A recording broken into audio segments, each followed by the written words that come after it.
Support Narative's independent journalism at patreon.com/narrative and check out our podcast wherever you get your podcasts. And don't forget to subscribe and download.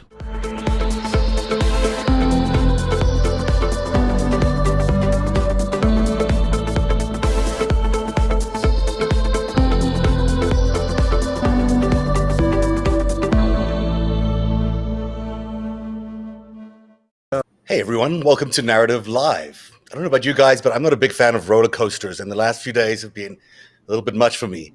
A little bit too much for my little sense of stability. Hi, Chris Vickery. Welcome to the show. It's nice to have you on here. As many of you know, I say hello. I should say hello to you. Hi.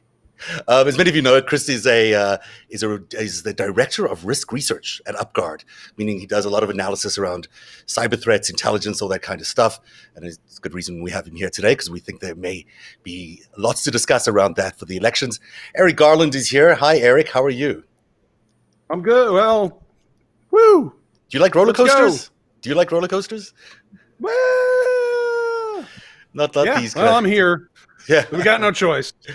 Chris, let's go. Chris, are you a fan of roller coasters? Well, do you mean literally the physical ones, or the like crazy emotional political ones that we've been going through? You can answer it any way you want, but I was talking about the real roller coasters, even though it feels a lot like we're going through that these days. You're not going to. I could take or leave it. It's an assessment of someone's risk averseness. And here's Nina Burley. Hi, Nina. Can you hear us? Hi, Jeff. Hi, Garrett. The warming up question today is: do you like roller coasters? Do you like roller coasters? Oh, no, I don't. Yeah, okay. I stay away from rides. I'm a chicken.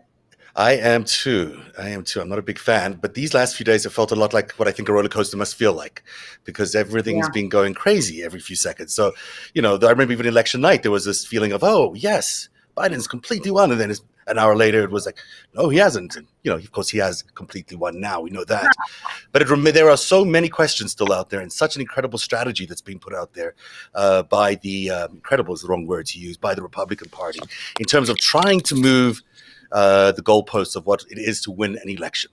I put out a story last week or the week before on Narrative where sorry, did I say something funny, or you're just laughing at something else? Yeah, because the goalposts were like, before it was you get the most votes, and there's the popular vote in the electoral college, and if you get most of those, then that's how you win. And they're like, no, but what if we file 55 bullshit lawsuits after? If we get to 75, do we get a free toaster oven and get to keep the presidency? I mean, man, I need this strategy explained to me. I hope there's some experts on here, because it's new. If you don't want to win an election by actually being popular with the people, you can apparently, if you're the Republican Party, you can apparently win by winning a SCOTUS case. I mean, this is really the strategy.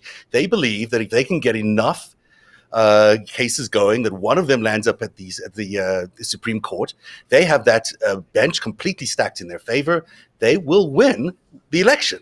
And it's not, it's a thing we've seen before. We're not unfamiliar with this kind of thing happening in the past. Now, in order to get there, that you require a lot of things.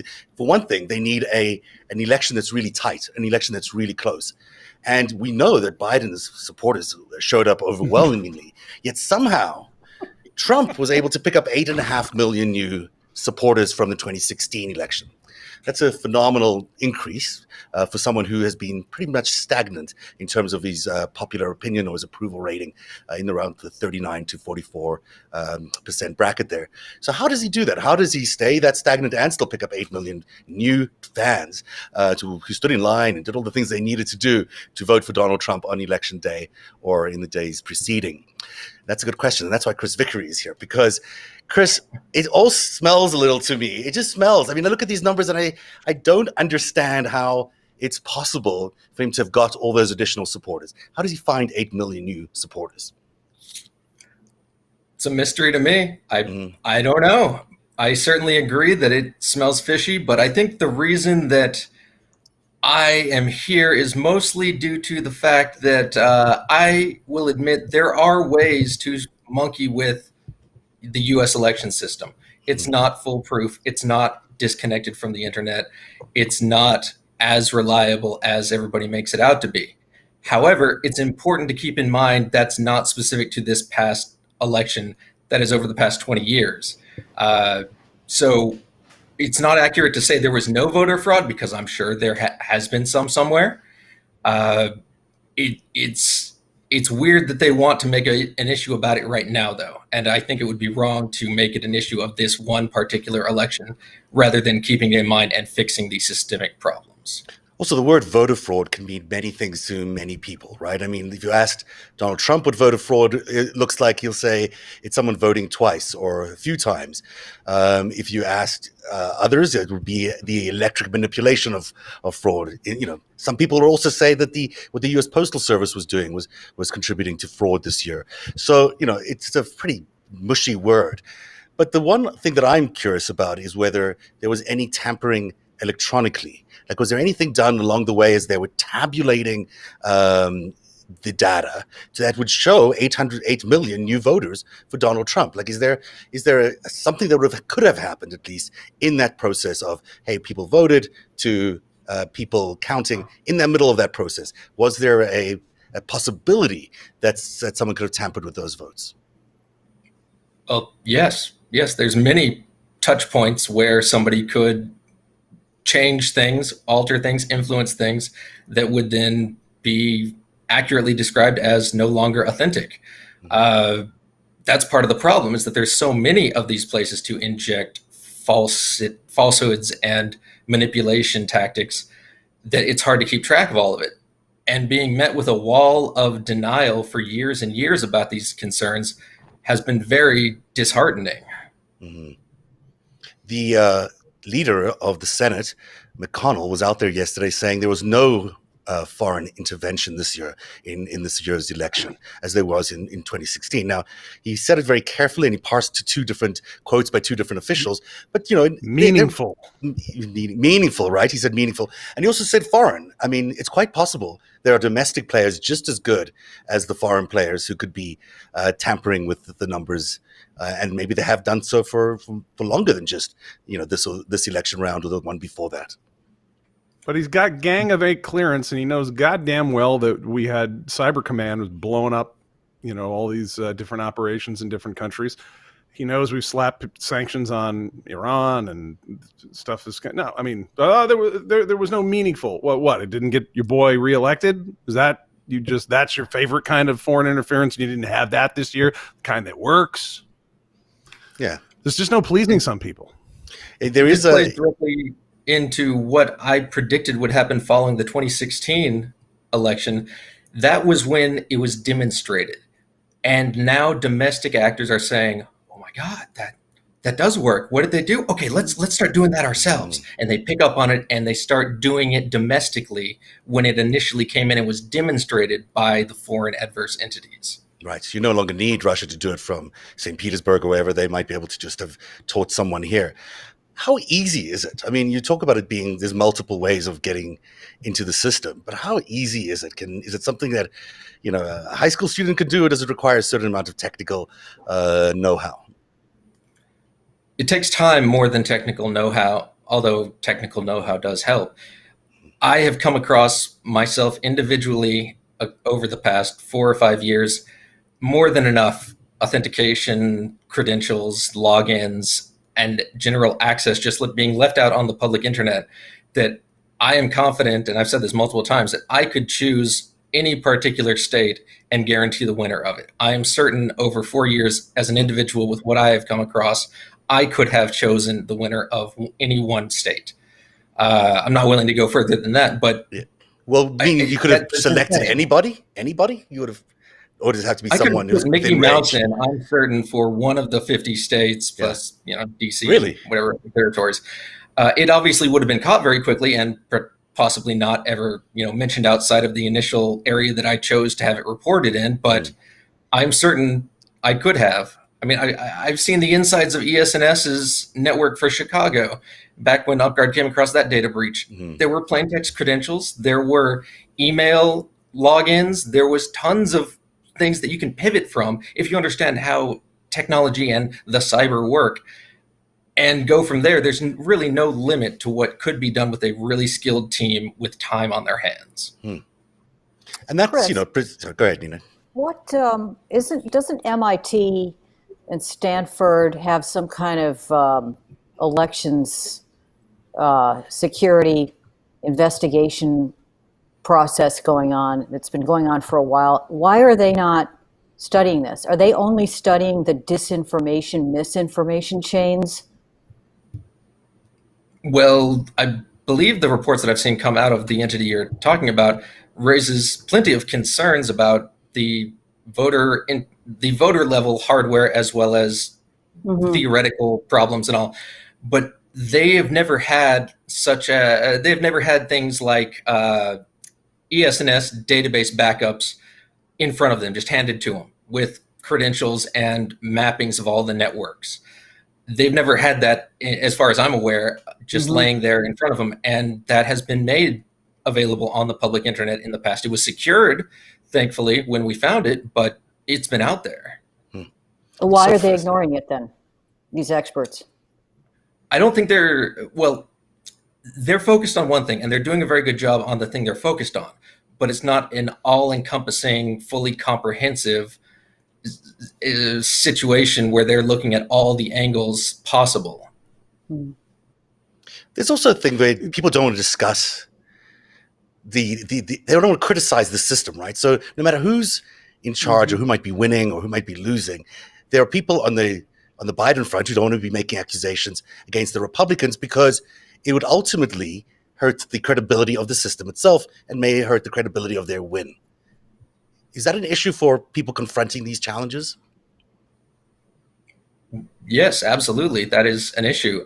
And unfortunately, it's one of those things that you can ignore the snowball for so long as it runs down the hillside. Eventually, it's going to build into something too big to control. And we're reaching one of those points where you just can't deny it any longer, and you got to deal with it. Otherwise, one side's going to jump over it and start talking about it. And there's all these years of evidence and theory and proven proof of concept ideas that have been out there in papers to back it up. And they're going to twist it and say, okay, look, there really has been all this fraud and security problems, and we have to redo the whole election. And we can't really let that be a weapon. It just needs to be dealt with. But isn't that happening right now? They're trying to, definitely. But I think speaking the truth is always a good idea. And being alert to what malicious entities are trying to do with the truth is also key. You don't want to feed ammo, but you have to stick with the truth. It sounds like it's easy enough to do, and it seems rewarding enough to do if you really want power and corruption for yourself. It seems like, why wouldn't they? Like, there's no real consequences by all accounts. I mean, especially if you're a foreign person, it doesn't seem like you can really, you pay a price, maybe you get an indictment, but that's it. You know, you don't, there's no penalty for doing any of this in reality. It seems to be, why wouldn't you? Why wouldn't you go do this? And that's what the DHS and various other entities have been pushing out recently, that the strategy is we need to make consequences to the entities that are trying to do this or actually doing this or even thinking about doing this. We need to make the risk versus reward formula heavier on the risk, and to the point that it outweighs the reward. Because up till about now, the risk has been very little, and the reward obviously has been very large. Mm-hmm. Yeah, especially if you're Russian. And why are they not? Why has I assume that you're referring to efforts to get more election security in there, and it's McConnell who stopped that.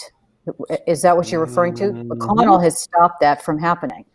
Mitch McConnell, the Senate Republicans, have turned down these requests or have refused to entertain them. Is that what you're referring to, Chris? That's an element, but more of what I'm referring to is, hey, the only threat we have to worry about is Islamic terrorism, and nobody else is a threat at all in the world. No, Russia has been a threat. They have continued to be a threat. We need to take them seriously, because somebody in a cave that has no access to a botnet and no technical savvy is not as big a threat as somebody sitting in the Kremlin. or someone domestically. I mean, the thing is we've seen about domestic players lately is that there can be as dangerous as any foreign terrorists and or foreign adversaries, and it's certainly beginning to be an issue that we should think about locally here. Let's take a look at sort of these 5 steps that I outlined for how Donald Trump might steal an election. This is why I couldn't sleep the night before the election, because I was like, oh, they're going to do this.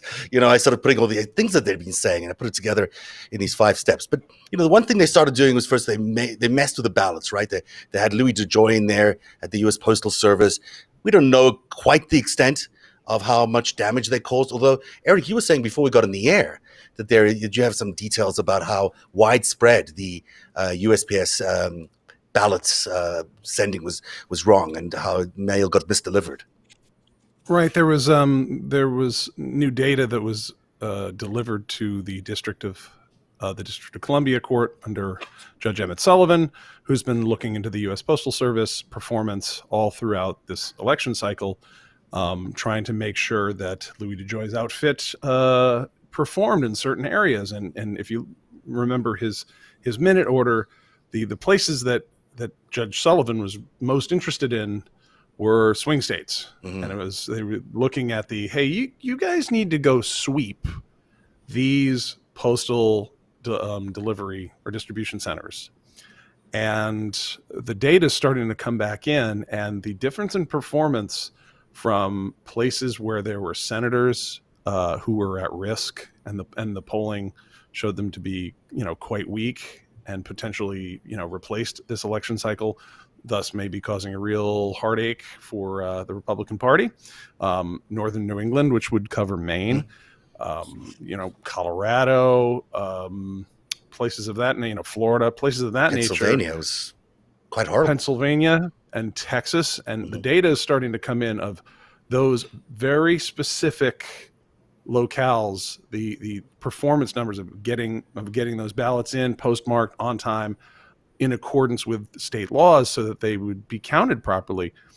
They are statistically significant. You're talking about 98% quality scores in places that really are heavily super Republican areas or super Democrat leaning areas, but in parts of Wisconsin and Colorado, etc., it's off by it's 50%, 55%, 40%. And around the days around the election. So, I think it's good that there was such a groundswell that there's no question that the United States population has repudiated Donald Trump and the GOP, and at least said very clearly, despite all the roadblocks put up, despite the mismanagement of COVID and increasing the danger for people to even vote, and all the attempts at requiring notary publics and all manner of interference or bureaucratic morass. Despite that, turnout was historic, and yet somehow these numbers are just so close. They just seem unusual. I mean, I live here in the St. Louis area, and the turnout was really spectacular, and yet our governor, who wasn't elected, he replaced disgraced Governor Eric Greitens, who left after, I think, his 3rd felony charge, that still hasn't been resolved. He won by 20 points. And it's like... Smelly. Doesn't smell right. I mean, the same thing with McConnell and Graham. I mean, those seats are unbelievable that those two won so clearly. But the thing that strikes me is, going back to the USPS thing, is the Republican Party clearly using its Postmaster General to perpetuate a fraud. But it's not the Democrats that are going to SCOTUS to complain about that. It's the Republicans who are complaining about fraud. And there's a lot less evidence on that side, plenty of evidence on the Republican side that the United States Postal Service was being misused to send ballots or deliver ballots too late back in 2 directions, both to the voters and then back to the counting stations. And the thing that seems to be so striking to me is they wanted these results not to necessarily be clear victories for Trump or for Biden. What they wanted was something really close in all these states, because if you get something that's really close in all these states, then you can go to the courts. They knew their chances of winning outright just based on the voters' will was not going to succeed. So they knew they had to use some sort of mechanism to make the race really tight. That could be the ballots delivered late, sorry about that, or it could mean other means, like potentially hacks or other electronic manipulation once the ballots had been cast. So that's an interesting thing to think about in terms of how this gets to the Supreme Court, is the importance of it being really close and these needs for recounts, and there needs to be a questioning of the validity of those ballots. And then we get to the hacks, and there's not many known hacks, but there's a couple of very suspicious looking places. In Miami, in Dade County, there was 200,000 new voters. It seemed like they came out of nowhere, and they showed up in favor of the Republicans, mostly from Cuban Americans. Some people say it was related to some sort of like on-air disinformation campaign that happened that weekend, but most others say that doesn't seem that likely, that one disinformation thing on a Sunday would not have necessarily moved 200,000 voters on a Tuesday. So it's the kind of thing that there are elements of or these districts or counties within states that are questionable. Chris, have you guys been picking up any of that? If any of these specific counties that look a little bit more questionable, do they show up on your radar? Well, coincidentally, there was a county that I came across as part of a overall survey that UpGuard was looking at cloud status for elections infrastructure just around the whole nation, doing a general idea of, okay, who has buckets that are open in the Amazon cloud, who has Google cloud hosting, and which ones are being more responsible about it than others. And the biggest find out of that whole thing in the last couple of months was Martin County, Florida. We found a database backup that had at least 6 supervisor of elections login credentials for the county's intranet in there. Now, I'm not saying that you could use that definitively to change vote totals, but if that's a capability that the Martin County supervisor of elections has, then it's obviously an assumption that would be a risk of those credentials being exposed to the public internet like that. Mm-hmm. And that's just one way of manipulating the votes. There could be so many others. Can you describe the process that people go through when they go into a polling station? There's these machines, right? There's the electronic voting machines, or there's some other terminology, I guess, that's used for them. What happens at the machine, and can the machine stage be vulnerable to any hacking? Or does it get hacked later on down the data pipeline? There was a type of machine called a DRE, which was a direct recording with no paper trail behind it, and those have pretty much fallen out of favor. These days they use BMDs, which are ballot marking devices that they claim is a paper ballot, even though there's a printer printing onto the paper, and that's more of a receipt than a paper ballot. Right. Theoretically, you could do something because it's an electronic device, and there are input ports, and there's auxiliary ports where you could, if you were a real crazy hacker guy, you could figure out some way to exploit the machine. Anything that takes input can be hacked. But that's not really the biggest risk, because that is the point where it would be most likely to be caught. You would have a timestamp of when the anomaly started. You would have video of the person going and interacting with the machine, all that stuff. So while it is possible, it's really not the most likely scenario. Okay, so when is the most likely scenario? Is that at the tabulation stage, or is there another stage in between that? The biggest risk that I see in the current end of the tabulation and precinct level voting systems is the laptops that administrators of the elections use, because they, in some places, actually rent them from like rent-a-center type establishments. Which is a terrible idea, because if you don't own the hardware and you can't audit it after and before the fact, you can't trust it. So malware being on those laptops of some sort, or just backdoor access, is one big concern.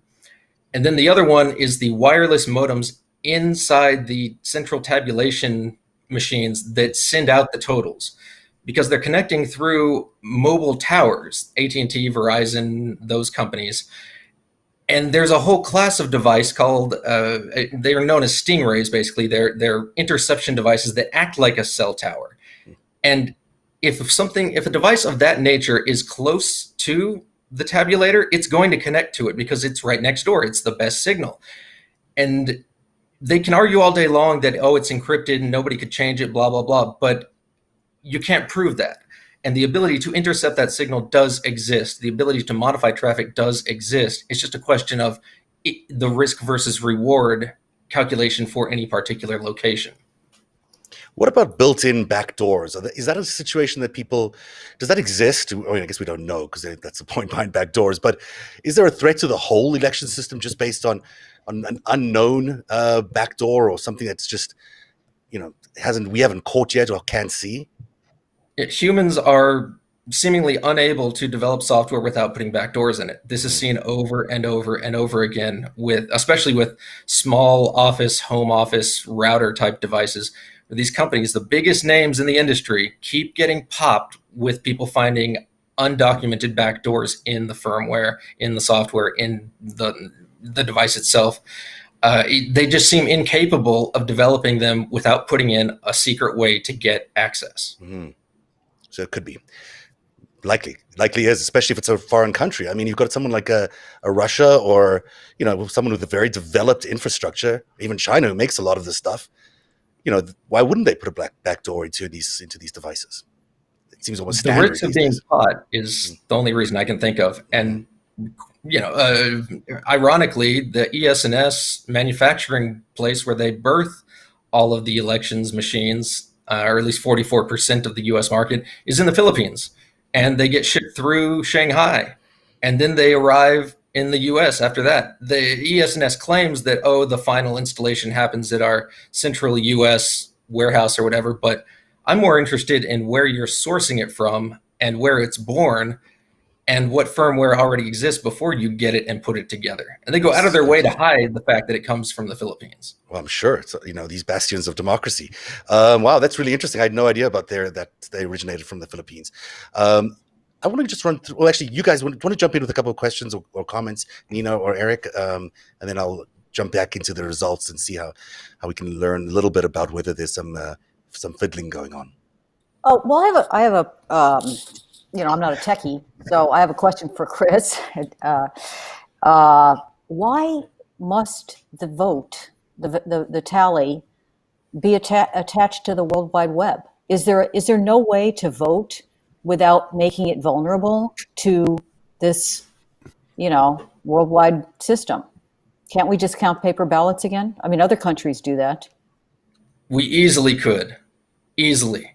Hand-marked paper ballots, buy some pens, get the paper, and count them with people from both sides or multiple sides of political parties watching, agree on what the vote is for, and tally it, and record it. I mean, it's as simple as that. It may take some time, but this time around, we proved that having a month or a week spent counting votes is not the end of the world. Mm-hmm. Mm-hmm. Yeah, people don't mind that. People would rather have that than all this questioning going on. Eric, any thoughts or questions? Tons. Mm-hmm. So keep going. Okay. I'll keep going and I'll stop yakking in a second here. But here's the national numbers this year. This is Democrats on the left, Republicans on the right, and the combined. I mean, it certainly looks like the national. These are not up to date. This is not Steve Konaki's data feed. Who knows how many hours or days old some of these are? But what I'm looking at here is really this red number at the bottom of the GOP column, and that's the number of votes increased from the 2016 election to the 2020 election for Donald Trump. So 8.76 million, because his base grew by 8.76 million. It's just not feasible, of course. This is what Texas looked like. Did his base really grow by 1 million voters in Texas? Really? That seems a lot. In Florida, here's the 5.66 million that he got after getting Florida really tightly last time. It was with 4.61. Where did these million new Donald Trump voters show up from? They just don't make any sense to me. Here's Pennsylvania, where he grew from 2.9, because it's almost 3, to 3.32, but he narrowly won that. So where did he find these new guys? Where did they show up? It's a very close election. Certainly the polling numbers did not look like that. In Michigan, quickly. It's a 0.38. That's pretty standard. Not standard, but it's understandable maybe. In Georgia, I mean, it's tight there, right? And we know that the Democrats did a huge run up there just before the elections, and it was so close. This seems like an unlikely number that he got another 300,000 votes there. So there's some methodologically, you need to remember that one of the ways they used Facebook and Russian intelligence got into this, they found these shy voters. They found people that wanted to vote for Trump that they needed to be identified. I think this time around they found people that really liked the plague, their kids not being able to go to school, 17% unemployment, and rampant fraud.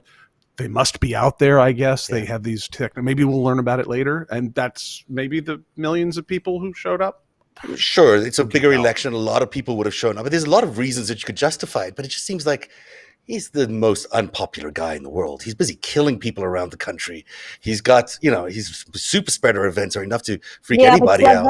That's what you and I think. And I mean, we've talked about this before. We're siloed off. I mean, we're reading the New York Times, and we're not watching Fox News 24/7 and reading Breitbart. And if you're in that info universe, then you're going to find the people that Eric just described. They're out there. They're out there. They're all over the place. We're just not. We're siloed off from them. Although you would expect you'd also find them in the polling and the exit polling. And in both the polling and the exit polling, we did not see that. And I mean, polling could be embarrassed. Not if they're embarrassed. In exit polling, they tend to tell you the truth. They really do. Rapist. Yeah, but in exit polling, there's thousands and thousands of people are exit polled. It's not just a small sample. It's a lot of people. Sure, a small amount of them might be embarrassed to tell you. But for there to be such a disparity between the final results and the exit polling, that to me is really questionable. And, the whole thing about polling suddenly being so unreliable, maybe it's the voting actuals that are unreliable and not the polling. I don't know. I mean, I remember when W won the second time. Exit polls, up until that point, I thought exit polls were infallible. And I went to sleep and I woke up and he had won. And I've never forgotten that because it just seemed so wrong, so off. So maybe you're right. But maybe there's also something wrong with the polls. I mean, Frank Luntz, master GOP pollster, I just saw him on Twitter the other day, I think, saying, this is the end of polling. Our industry has been destroyed by this. And for him to say that's a pretty big deal. It is, especially because it's only happening in America where some of the best pollsters in the world live. And everywhere else in the world, polling seems to work still. I mean, it just seems... I don't know. Did it work? It didn't work for Brexit. You're right. Yeah. Brexit not. Similar group of people involved. I won't bore you with any more of these pages of numbers, but the overall feeling for me is there is some fancy manipulation, or call it hacking, call it whatever, that may have happened during this process in order to ultimately, and this goes back to where I want to get to with Gore v. Bush, in order to get it to the Supreme Court. Because much the same way as we're talking about today about the strategy to get this election to the Supreme Court, Gore v. Bush was pretty much the same kind of story. It was really, really close. I might have a slide somewhere here. I can pull it up. It was 271 to 142 or something like that. 271 to 242 in the electoral counts. I mean, it was so close. And, it was called for Gore. We all went to bed originally thinking, well, didn't go to bed. We may have heard early in the evening that Gore would have won. And then Gore conceded. And that was, when people sort of breathed a sigh of relief. But tell us your experience of that story and what you know about its story, Nina, because you know better than I do, and how that played out and how it got to the Supreme Court and then how it failed. Well, it was Florida. I mean, they and Gore didn't concede right away. I think you meant Bush. Nobody conceded. Well, nobody conceded right away, did they? I don't remember Bush conceding, but maybe was there a concession? It all came down to that one county and that one state where there were, it was very close. They needed Florida for Bush to win, and they were counting the votes and they were recounting, or they were getting ready to recount. And then Roger Stone with Kavanaugh, our now Supreme Court Justice, beer loving, crying justice, involved, they ran the Brooks Brothers riot, the white riot. They charged in to that county office and stopped them from counting the votes. And they went then it went to the Supreme Court, and the Supreme Court said, yeah, it's just too disruptive. Let's not go forward with this. And I think that's the game plan here. Let's just get it, please. Let's get it to our court. He thinks that he owns those people. He's given 3 of them jobs, lifetime positions. And I think that's been the game plan all along. And they, if they can just get, and I really think that, the jubilation on Saturday was premature, and people forget that this president, this man, this real estate tycoon, has been using the law of this country, manipulating it, using it as a cudgel, manipulating it, outwitting it for decades. And that's the plan. I mean, all they need, they'll play whack-a-mole until they find something that they can take up there. And that's the plan. And then they think that they'll get those votes. It's always been clear to me, and there are many, many, many hundreds of ways for them to do that. They don't need a hanging chad. They can find at the moment, all of their efforts have been ridiculed. You had Rudy at the Four Seasons the other day, right? And that's the coda. I mean, there's so many articles written about how that was the coda on the Trump presidency. That was the end. This idiotic spectacle between a dildo shop and a crematorium, and Rudy, calling on the Almighty to laugh at the media. That was the end. And it's not the end. It's not the end at all. That was just a circus. That was in fact, just another diversionary, clownish tactic, so that everybody's jumping up and down in New York City and bells are gonging in Paris and it's over. And meanwhile, they've got their Jones Day lawyers and their Porter Wright lawyers who are out there and who have been out there for months, scurrying around.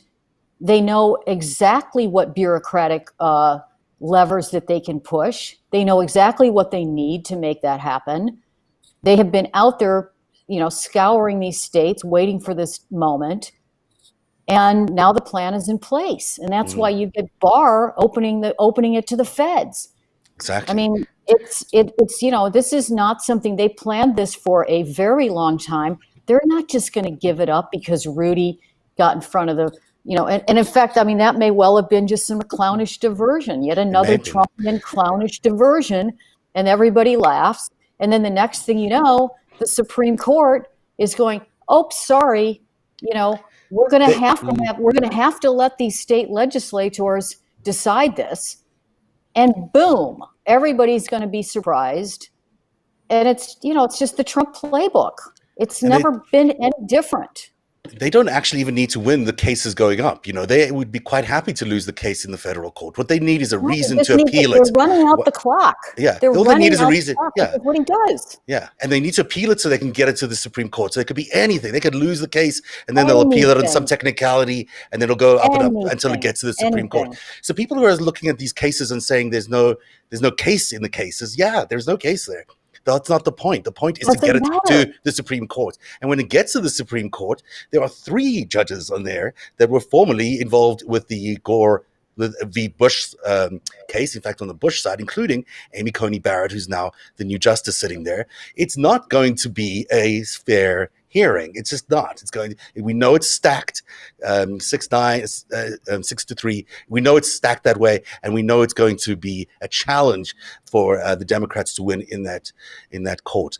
No matter what you say, I know we have to respect our institutions and this, but the reality of this case is that Donald Trump appointed 3 of those judges, and I agree with you, Nina. I think that's exactly where they're heading to. It's very daunting for all of us because we know there won't be much of a democracy on the other side of that. Yet, Eric, earlier on, you were saying that you feel like there's movement in the world of prosecution, and that there's awareness at least of some of the stuff going around in the U.S. Postal Service and some of the other interference efforts. Maybe there's some policing or some investigation going on around this. Well, I obviously couldn't speak to any ongoing investigations. I will say the specificity with which Judge Sullivan knew exactly where to go looking for ballots that may not have been delivered, and lo and behold, those are the places where there specifically were deficiencies. It's quite a coincidence. And, you know, when you're talking about multiple people like that, you're talking about conspiracy. You know, slowing down the mail at all is a crime. But if you're talking about defrauding elections, then you get into 42 U.S. Code subsection 1985, aka the Ku Klux Klan Act. If you intentionally seek to deprive someone of one of their fundamental civil rights, such as voting, running for office, etc., you're afoul of the Ku Klux Klan Act. And and that there was a case that came down, I think in the Southern District of New York, you know, that one place you don't want to be sued or taken to court criminally. You know, this is, I think we're in a really interesting moment, and I think Chris's, you know, analysis of this, you know, look, there has been, you know, there's been there's been problems in the American voting system since what, the Emancipation Proclamation. That's when things got really nasty, right? You know, suffrage for women. I mean, this more perfect union. We keep trying to improve this system, but of late, you know, it's very clear there's a lot of complexity in here, and you know, there has, to Nina's point, these guys have been working on this kind of stuff for years. And one data point on the prosecution side that I found really interesting was, I believe, Pras Michel, who was tied up in the 1MDB money laundering scandal from Malaysia there, when he was, I believe, indicted, it was for the 2012 election, and he was sneaking foreign money in to the Obama campaign. And we have George Nader, who was taken down on his absolutely disgusting crimes against children. However, you know, he is a person of interest in the Mueller report because he was, you know, very likely coordinating money from foreign countries into not just the Trump campaign, but the Clinton campaign as well. Yeah, I remember that. You know, when you see those, you know, when you see, wait a minute, you guys were getting both sides of this.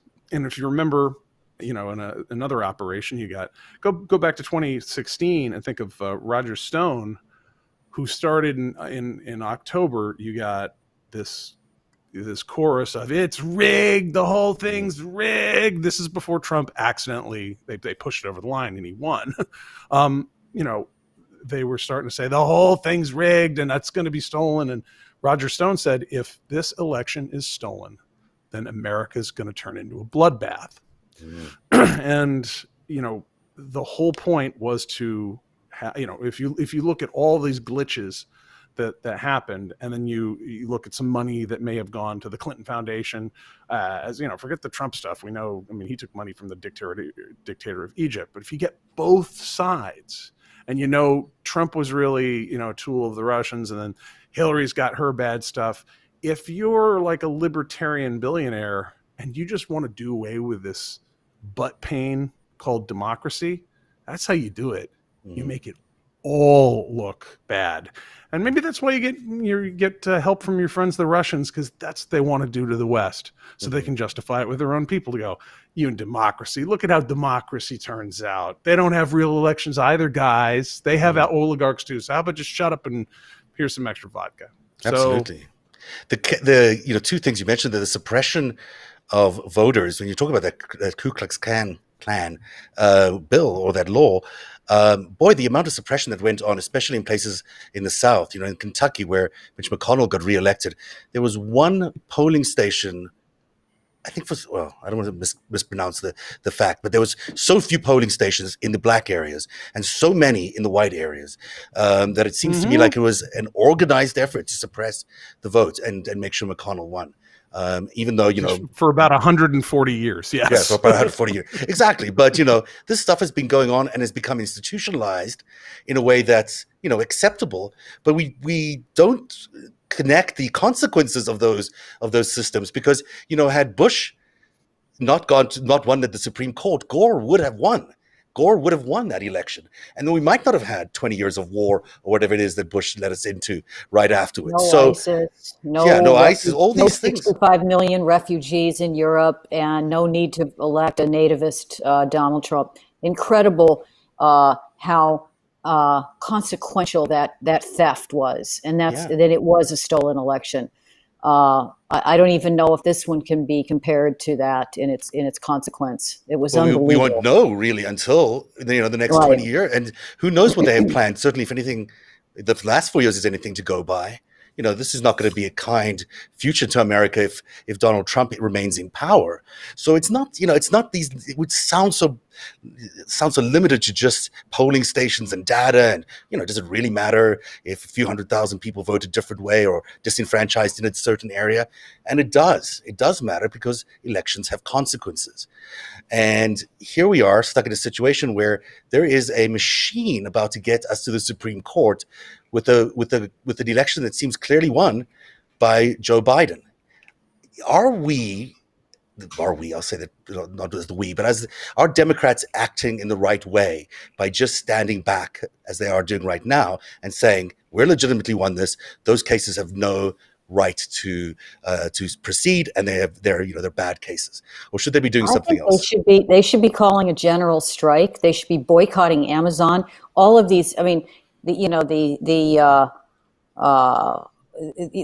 toolkit, running into the streets and protesting isn't going to stop this. Mm-hmm. But if you hit them where the pocketbook is, I suppose it is. I mean, it sounds like Pakistan or something where you have to do that, but that's where we're at now.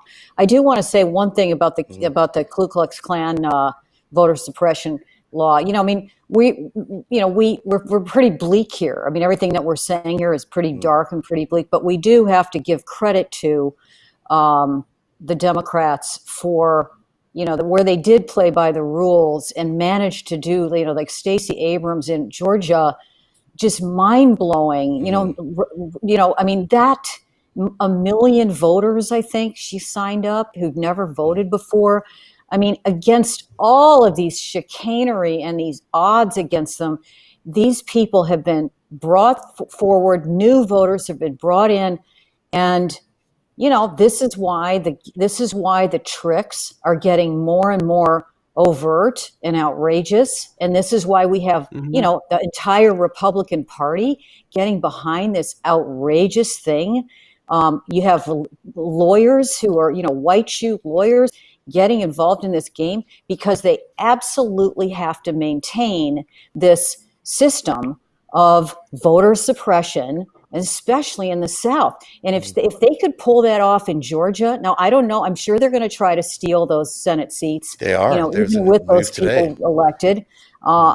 With these new voters, I think their odds are, it's 2 steps back, 1 step forward. It's horrendous. It's heartbreaking.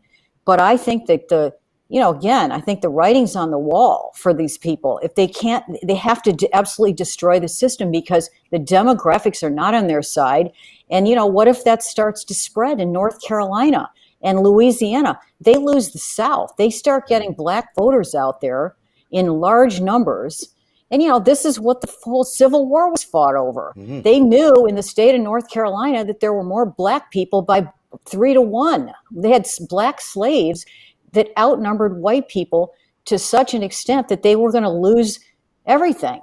And, here we are, 150 years? I'm not good with the math. We are so far past that, and they're still playing that game. It's, Civil War was never ended. It's tragic. It's tragic that we this great experiment of our heterogeneous society and, is tainted with white supremacy and these games that they're still playing. But I think that over time, we're moving in the right direction, slowly but surely moving in the right direction. I do think that if they manage to pull off this theft right now, it's going to be massively disheartening for a lot of people. And they're going, and what are the Democrats? Where are the leaders?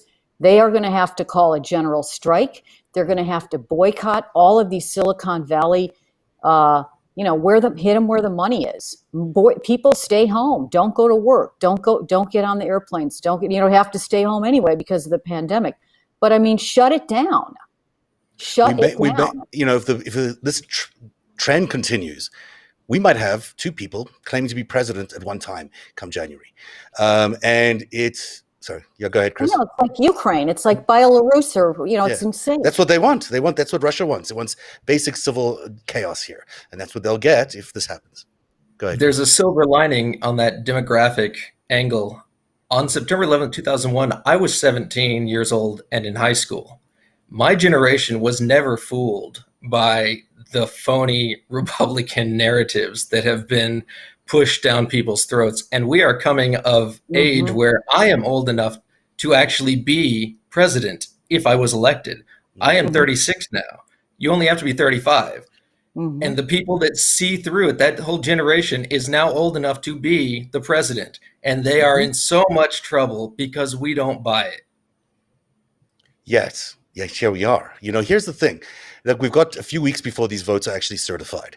Why I'm raising all of my concerns around the Republican numbers here is because I think we need to do a really strict audit and try to figure out exactly who these 8 million additional voters were and if they really were there, because that sort of cuts off the path to a lot of the Supreme Court and all these other cases, because if it's not close in any of these states, then there's no real case. Because that's the only reason you get to the Supreme Court. Now, I don't know how. Can I bring a little rant into this? Rant away. We're talking about fucking counting. We've been to the moon. Okay, we're talking about click here and then we count it up. This should not. We sequence the fucking genome. We figured out how proteins are made in our cells, etc., and so on. This is counting. We should be able to work out how to count up. Who do you want? You want this Biden guy or the Queens mobster guy? Who would you like? Click here and count it. The fact that we have so many problems is because somebody is benefiting off those problems. And I think we got a lot of smart people, and they wanted to push us down the road to us being cynical and go, oh, the whole system sucks. So they could just steal everything that wasn't nailed down. But I think to bring this in a brighter direction, one, we know how to fix the problem. And I don't even know if it's blockchain or an abacus, but fix the whole counting thing. Paper ballots. I want to hear Chris explain what Don't say blockchain and solution in the same sentence with voting. Don't go down that road. I was just trolling you, brother. We're talking. The tech is out there, right, for the counting. But on the bright side here, we got people who refuse to relinquish this democracy, even with the risk that they might get sick standing in line, even with the risk that maybe their vote wouldn't be counted or whatever. They still did it. And they did in record numbers. And you look at the turnout, talking to demographics, that there was this huge boost in the 18 to 29-year-old category. We were just, record numbers of people voting. We didn't just, repudiate this Queens mobster. We said, no, we want a democratic government, and we want a democracy. And that's a pretty cool thing out of all this. Yeah, and look, the reason we can see this huge number of Republican voters that suddenly appeared for Donald Trump is because they were trying to match the incredible numbers that Biden was getting. And Biden was getting such a huge number that they had to go to these extremes of finding another 8 million people in order to get close. Why. Go ahead, Nina. I just have a question related to this, because for Chris, if what Zev is theorizing is worth looking at, how would you decide whether those 8 million, that number, is fake? How could you do that now? What is the forensic that goes back that can go back into the machine and do that? Is it possible to even identify it? In the current situation, it would take more time to forensically, provably show that than there is available. So the best way that I can think of is change it the next time around to hand-marked paper ballots so there can be no monkeying, and then compare the result.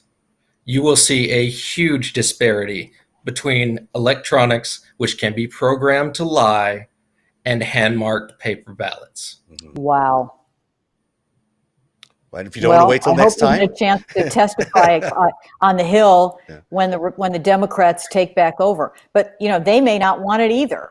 I'm sorry, but it's true. It's true. They could both be Yeah. benefiting. Although I do think that all the indications in the past have been that the Republicans have had more of a reach into the tabulation systems than the Democrats or anybody else. But who knows if that's because they true. can't win any other Nope. way. Right.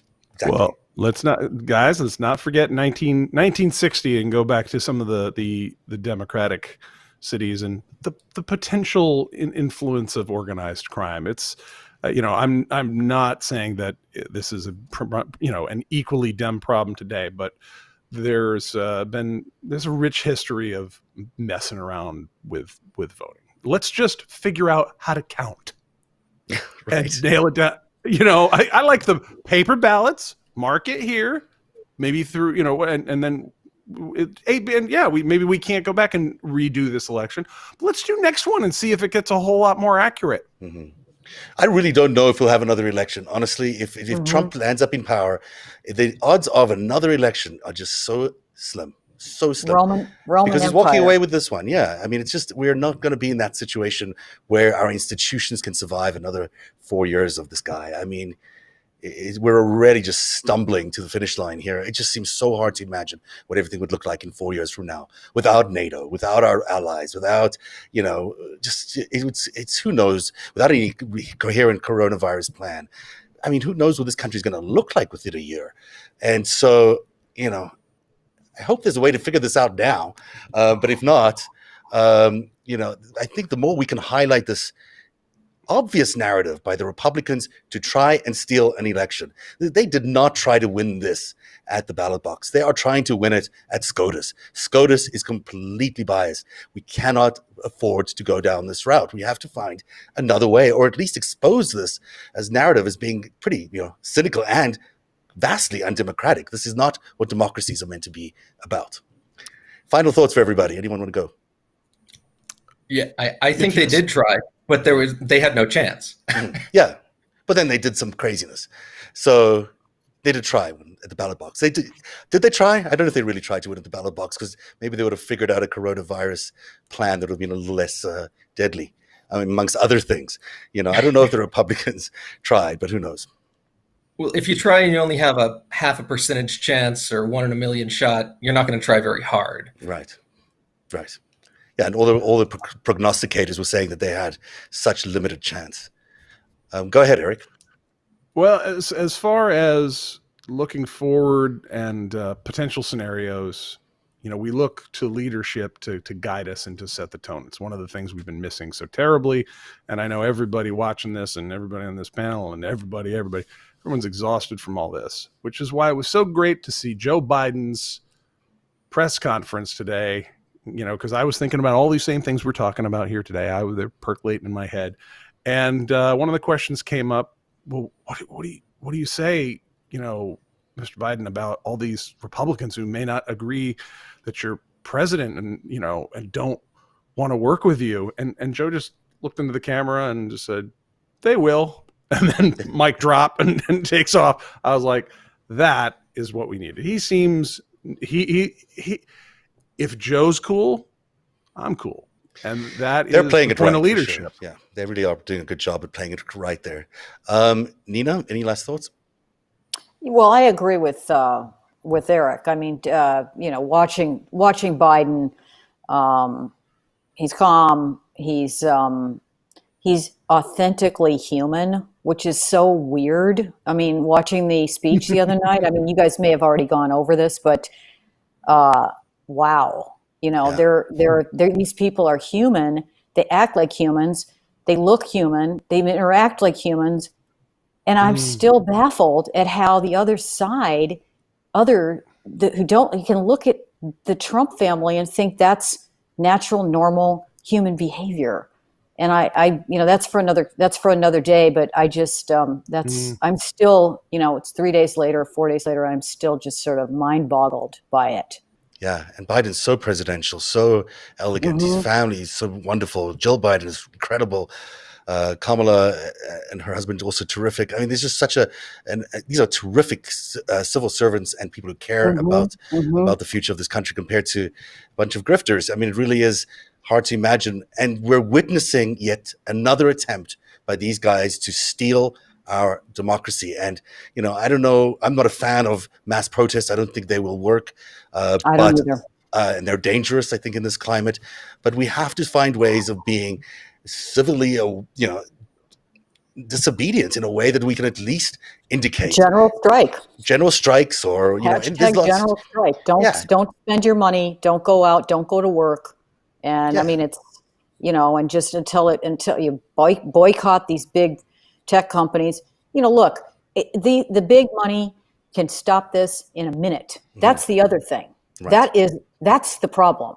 The big money, they could get on the phone and say enough is enough, right? They could be talking to McConnell. They could talk, you will not be able to talk to the psychopath in charge, but you could be talking, McConnell's listening to the donors, and, they've obviously sat, they're on board. They're on board with this. They're, and that's this is all coming from the Koch brothers, what's left of them. That's outrageous.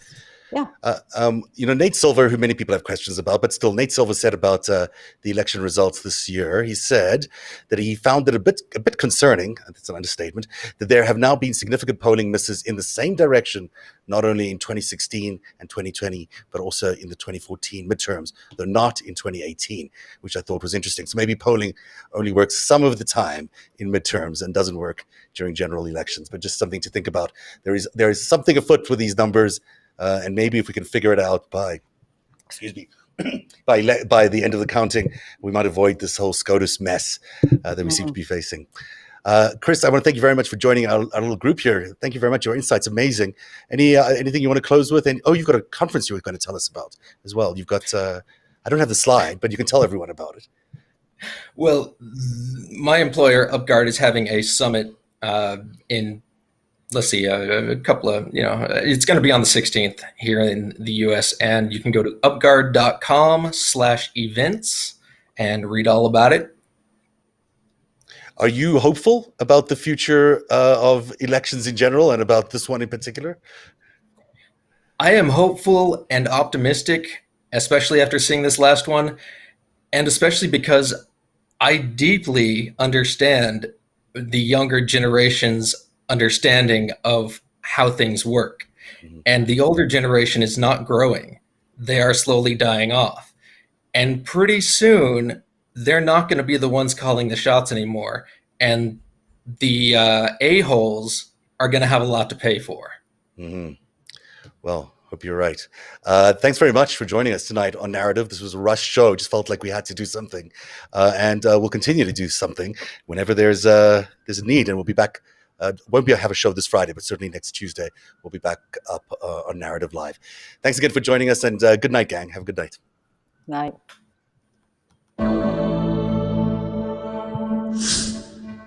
Support Narativ's independent journalism at patreon.com/Narativ, and check out our podcast wherever you get your podcasts, and don't forget to subscribe and download.